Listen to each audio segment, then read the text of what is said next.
descendants of dinosaurs. Sandhill cranes make a pit stop on their migration north. Their ancient feeding grounds are long gone, but they've now taken advantage of a new opportunity. Corn kernels left over from the harvest. As dusk falls, the cranes head off to roost on the Platte River, a tributary of the mighty Mississippi.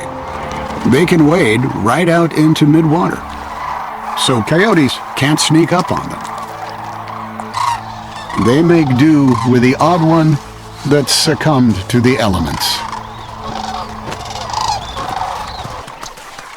For cranes, the language of love is dance. My love must be a kind. For better or worse, they'll be together now for the rest of their lives. And that can be over 30 years.